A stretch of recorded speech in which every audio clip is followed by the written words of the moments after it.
History के pages पर दो नाम ऐसे लिखे गए हैं। एक का नाम सुनते ही नफरत पैदा होती है और दूसरे को अक्सर ग्रेट लीडर या मिलिट्री जीनियस कहा जाता है।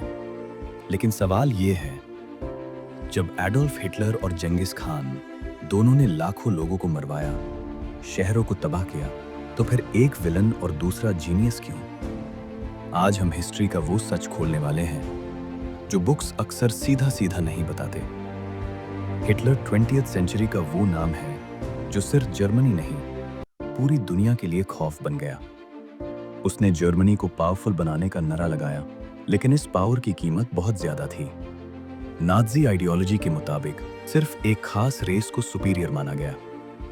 इस सोच ने ज्यूज, डिसेबल्ड लोगों और बहुत से बेगुनाह सिविलियंस को मौत के कैंप्स तक पहुंचा दिया।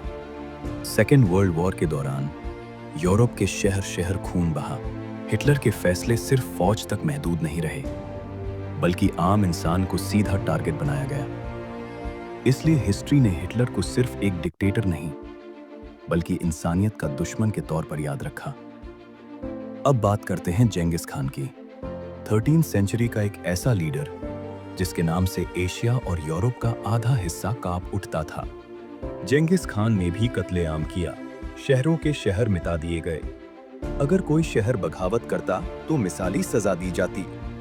लेकिन यहीं से हिस्ट्री का एंगल बदल जाता है।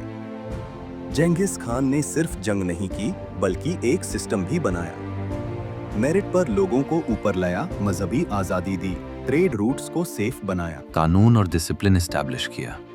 इस वजह से हिस्ट्री के बहुत से हिस्टोरियंस उसे सिर्फ बुचर नहीं, बल्कि स्टेट बिल्डर भी कहते हैं।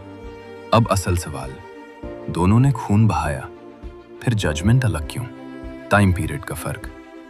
जंगिस खान मिडीवल दौर का था, जब जंग और कत्ल आम बात थी। हिटलर मॉडर्न एरा में था, जब ह्यूमन राइट्स और इंटरनेशनल लॉज मौजूद थे। इंटेंट का फर्क। हिटलर ने एक खास कौम को खत्म करने का प्लान बनाया। जंगिस खान का मकसद पावर और एम्पायर था, नस्ली सफाया नहीं। लेगेसी का फर्क। जंगिस खान के बाद एक फंक्शनल एम्पायर चला, हिटलर के बाद सिर्फ तबाही, गिल्ट और शर्मिंदगी रह गई। हिस्ट्री अक्सर रिजल्ट्स और कॉन्टेक्स्ट को देखकर फैसला करती है, सिर्फ खून की तादाद को नहीं। यहाँ एक और कड़वा सच है, हिस्ट्री हमेशा न्यूट्रल नहीं होती। जो जीत जाता है अक्सर वही अपनी कहानी लिखता है। यूरोप ने हिटलर का नतीजा खुद भुगता, इसलिए उसकी इमेज विलन बन गई। जबकि जंगिस खान के किस्से ज्यादातर उन लोगों ने लिखे जो उसके एम्पायर का हिस्सा बने। इसलिए हिस्ट्री सिर्फ सच नहीं, नजरिया भी होती है।